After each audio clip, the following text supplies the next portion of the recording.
और चौधरी साहब चंद एक बातें उलमा इकराम से करें और उलमा इकराम का शुक्रिया अदा करें।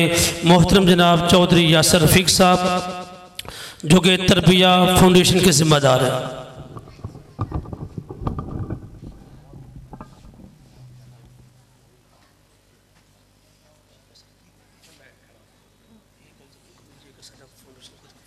अस्सलाम वालेकुम वरहमतुल्लाहि वबरकातुहू। बिस्मिल्लाहिर्रहमानिर्रहीम। अल्लाहुम्मा सल्लि अला सय्यिदिना मुहम्मद व आलिहि वसल्लम। मैं क्योंकि सारे उलमा इकराम ने और अल्हम्दुलिल्लाह दीन दी तालीम हासिल की है, दीन दे पढ़े लिखे ने, मैं उस लैवल ते गल नहीं कर सकता।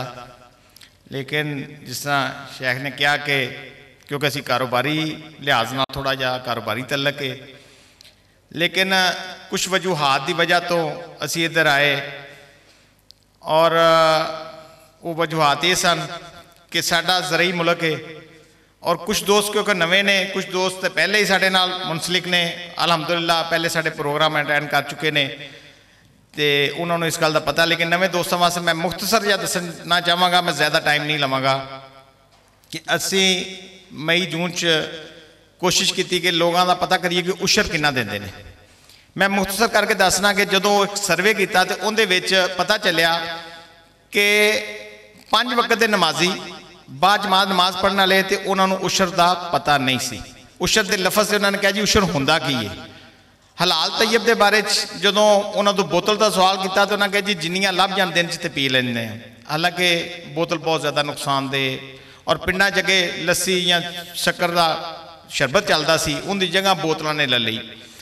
असी उस फिक्र नाल थोड़ा जा काम करने की कोशिश की जिंदी वजह तो असी उलमा इकराम नाल अटैच होए। उलमा इकराम नाल अटैच होने की वजह यह सी क्योंकि साडा मैंबर की बहुत ताकत है। अल्हम्दुलिल्लाह अगर मैंबर नूं सही इस्तेमाल किया जाए तो जदों भी तुसीं देखो मैंबर तो जिहड़ी गल उठी है वो पूरे मुल्क च पूरी दुनिया च फैली है। और मैंबर की ताकत अल्हम्दुलिल्लाह क्योंकि साढ़े हजूर सल्लल्लाहु अलैहि वसल्लम की निस्बत उहदे नाल असीं समझने हैं कि मैंबर ते बैठ के जिहड़ी तुसीं गल करदे जे अगर तुसीं इखलास ना कर रहे जे तो वह असर करदी है, वो लोगों के दिल च उतरदी है। लिहाजा असीं उलमा इकराम नाल अटैच होए। उलमा इकराम नाल अटैच होए तो एक छोटा जिहा मसला होर सामने आया कि साढ़े उलमा इकराम नाल भी बहुत ज्यादती हो रही सी कि साढ़े कोल इस टाइम जिंदा मसाला ने कि साढ़े एक मस्जिद के इमाम मस्जिद साहब ने अजकल वो मतलब 2-3 साढ़े प्रोग्राम भी आए ने, 11 बच्चे ने माशाअल्लाह उन्होंने और उन्हों का वजीफा सी 8,000 रुपया। मतलब वजीफा अमूमन 10-12 हज़ार रुपया। असी इस गल दे भी परेशानी का इजहार किया कि एक जिहड़ा साडा आलिम है, साडा इमाम मस्जिद है, जिहड़ा साडा सानू पढ़ावन वाला है, साडे बच्चों को पढ़ावन वाला है, जो उनका वजीफा इन्ना थोड़ा होएगा तो वह अपने घरेलू परेशानियां च रहेगा, वह सानू पढ़ावेगा की, साडे वास्ते की वो फायदा देगा कि उन्होंने तो शाम तक ये फिक्र होनी है। देखो जिस बंदे दी 11 बच्चे ने तो उनके 8,000 रुपया वजीफा है, अगर वो कल्ले आटे दी रोटियां खवाना चाहे तो मेरे हाल सारा महीना जो बच्चों नहीं खवा सकता। फिर क्योंकि असी उलमा इकराम नूं कैटागरी उस च लै गए कि असी पिंडां दे रहण वाले हाँ कि जदों दाने असी देने लोहार नूं, तरहान नूं, मोची नूं, नाई नूं, उहदे विच ही उदों दाने असी इमाम साहब नूं भी बुला के दे देने सा। असी कैटागरी भी उही इस्तेमाल कर ली, जबकि ये साडे सिरां दे ताज सन, साडे हीरो सन।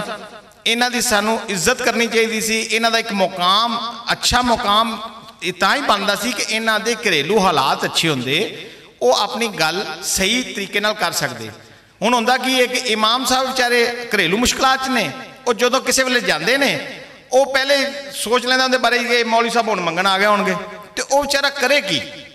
जिन्नी देर तक असी उनके दुनियावी मसाइल नूं हल नहीं करांगे तो वो बेचारे दियां मजबूरियां ने। इस वास्ते असी इहदे ते कोई थोड़ा जिहा काम किया। असी कमेटियां नूं कुछ मिले, उन्हां नाल जाके रिक्वेस्ट की कि यार तुसी मस्जिद का मीनार बनाना होवे ते उहदे वास्ते तो 50 लाख रुपया एक दिन च इकट्ठा कर लेंदे जे, तो जदों तुहाडी इमाम साहब की वारी आती है तो उन्होंने बेचारे 10-15 हज़ार ते टिका देंदे। कोई बच्चे का मसला है, उनकी कोई बीवी का मसला है, उहदे वास्ते तुहाडे कोल हल कोई नहीं माजरत नाल। इस वास्ते पिछले कुर्बानी तो सानू माशाअल्लाह बड़ी अच्छी फयाज भट्टी साहब ने अचीवमेंट हासिल की कि असी जेडे दोस्तां ने पिंडां 3-3 4-4 कुर्बानियां करनियां सी जाके मिले उन्होंने इन्होंने जाके इन्होंने पूछा कि कितनियां कुर्बानियां करनियां उन्होंने कहा जी माशाअल्लाह 4 करनियां ने उन्होंने मोटिवेट किया कि तुहाडी इमाम मस्जिद साहब ने करनी है नहीं जी माड़े बंदे ने उन्होंने कहा जी कि अगर तुहाडा पूरा इस गल ते यकीन है कि कुर्बानी तुसी लई है और इनका स्वाब भी तुहानू होना है तो फिर एक कुर्बानी इमाम साहब के घर टोर छड्डो वो जिबा करेगा एक तो उनके बच्चे खुश हो जाएंगे एक घर खाएगा एक लोगों को वंडेगा उनकी इज्जत नफस बढ़ेगी और अल्हम्दुलिल्लाह मैं जिस तरह मौलाना साहब ने कहा कि साडे लोग इंतजार कर रहे होंगे ने असी लोगों को कहा और लोगों ने कुर्बानियां दित्तियां और इमाम मस्जिद साहब के घर कुर्बानियां जाके जिबा हुई उनका यह फायदा होया कि उनके बच्चों ने घर देखो हर इंसान के बच्चे उन्होंने ख्वाहिश है और जो असी उन्होंने एहतराम करांगे उनका भी इज्जत नफ्स बढ़ती है लिहाजा ये उलमा इकराम के बारे असी हुण भी कहने किसी का कोई घरेलू मसला है किसी का कोई ऐसा मसला है असी हाज़र हाँ असी जिस हद तक हो सके असी उनके नाल इमदाद उनकी कमेटी नाल मीटिंग जो भी असी कर सके उनके वास्ते असी करांगे किसी के घर कोई बीमारी असी उनके वास्ते भी इंशाअल्लाह ताला पूरा तावन करांगे।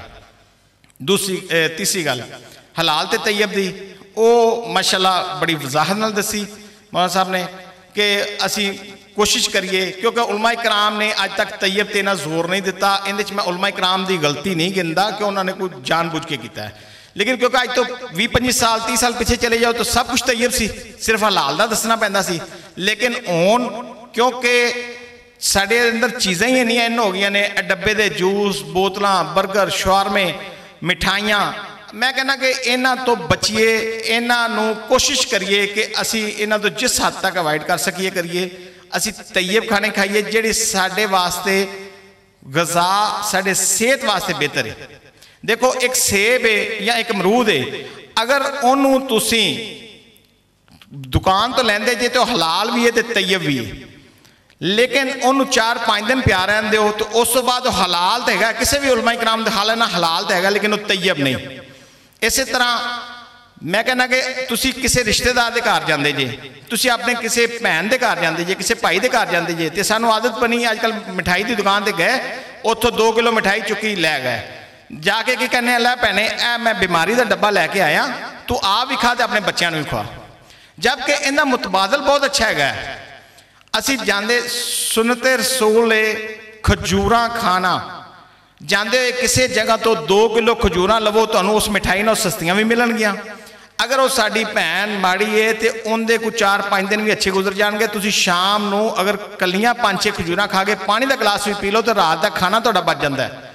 अच्छा तुसी अगर थोड़े जे तगड़े जे अमीर जे नाल बादाम लै जाओ काजू लै जाओ कोई अखरोट लै जाओ मतलब उन्होंने वास्ते वो चीज़ां जाओ जिन्हें नाल उनके बच्चे सेहतमंद हो बजाय कि वो मिठाई लै जाओ जिंदे विच मुख्तलिफ कैमिकल पा के सर्फ पा के डाई रंग पा के बनाई गई है। इस वास्ते कुछ इंदा ख्याल करो अपने हल्का अहबाब च खुद अवॉइड करो बोतल तो खुद बचो इन्हां चीज़ों तो खुद बचो अपने रिश्तेदारों को बचाओ अपने उत्ते लेबल लाओ एक दफ़ा बोतल तुसी अगले दी वापस कर दोगे इंदा वो बंदा पहले ही कह देगा भई इन्हें बोतल नहीं पीनी और इंशाअल्लाह ताला उहदे नाल फायदा होएगा कि आने वाले वक्त च लोग तुहानू देख के बोतल छड्डणगे।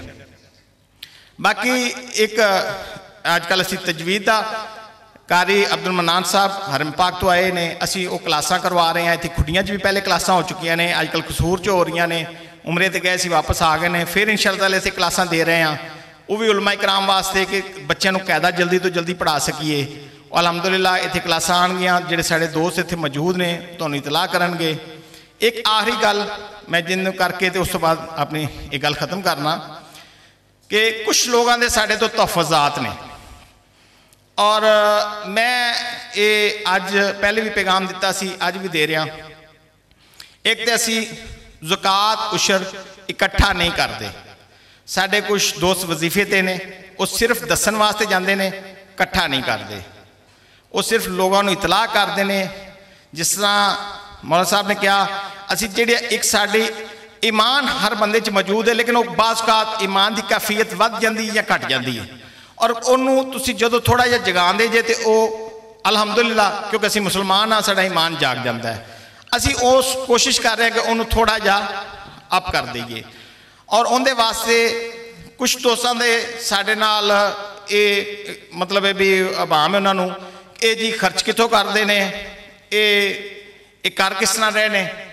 मैं अज वजाहत नाल दसना चाहना, अलहमदुलिल्लाह कराची च 3 बिग इंडस्ट्रियां ने साड़ियां, मतलब वड्डियां फैक्ट्रियां ने 3, एक इत्थे कसूर च ही है। असी उनदे चों भी उशर ज़कात का पैसा इधर नहीं लाते। ये मैं फिर दोबारा दस दियाँ, असी उशर ज़कात का पैसा नहीं लाते, वो जिथे लगना उत्थे ही लाने। ये असी कुछ पोर्शन उसी उनका कढ़ के अल्लाह की रज़ा वास्ते, आवाम की फलाह वास्ते असी खर्च करने। असी अपनी चादर के पैरों अपनी चादर के अंदर फैलाने, असी उस लैवल पर खर्च करने जिन्ना असी कर सकते। असी किसी को इकट्ठा नहीं करते। और कोई बंदा अगर साढ़े बारे कोई अभाम रखता है, असी किसी को पैसे ऑफर करने नहीं, कोई ऐसी गल नहीं। चंद दोस्त ने जिन्होंने असी वजीफे से रखा, क्योंकि असी इस जिले च काम कर रहे हैं, हर जगह पर खुद नहीं पहुँच सकते। और वो उन्होंने मेहरबानी है, असी उन्होंने बहुत थोड़ा बहुत माकूल जहा वजीफा देने, जिंदे नाल वो साडी असी समझने कि वो दीन की खिदमत कर रहे हैं, और वो बड़े मुखलस दोस्त ने। और मैं चाहना कि असी अगर इखलास नाल काम करांगे ना, तो इंशाअल्लाह ताला इस काम के नतायज निकलणगे। इस काम नूं तुसी अज तो साल बाद, अज तो 6 महीने पहले शुरू किया सी, इस तो पहले 5-6 प्रोग्राम करा चुके हैं, जिन्हां दे विच 4-4 5-5 उलमा इकराम, अज भी माशाअल्लाह बड़ा वड्डा रश है।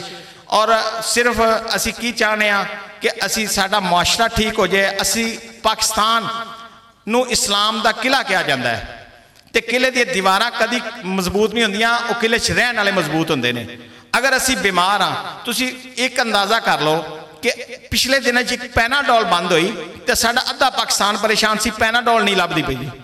और अज अगर वो गोरा साडी वैक्सीन बंद कर दे शुगर दी, या साड़ी कोई होर चीज़ बंद कर दे, इंसुलिन बंद कर दे, यकीन करो कि अद्धा पाकिस्तान तो पहले मुरदलजा हो जाएगा। उन्हें लड़ना की है। अगर असी सेहतमंद नहीं होवांगे, ये दवाइयां तिन्नियां ने तुहाड़ियां बाहरों आ रही ने, तुहानूं अज जो दवाइयां देनियां बंद कर देन, तुसी तो बिल्कुल मंजियां ते पै जाओगे। कोई ऐसा घर मैनू इस पूरे मजमे चों बांह कट के दस दे कि जिन्हां दे घर च एक हफ्ते च कदी कोई दवाई नहीं गई।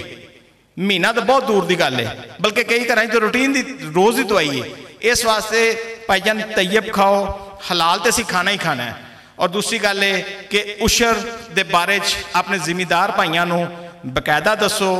अगर असी वो कढ़ांगे तो इंशाअल्लाह ताला साडा जिहड़ा गरीब तबका है, साडे पिंडां जिहड़े पिछे लोग ने, वो अपग्रेड हो जाएंगे, उन्हां दा फायदा होएगा।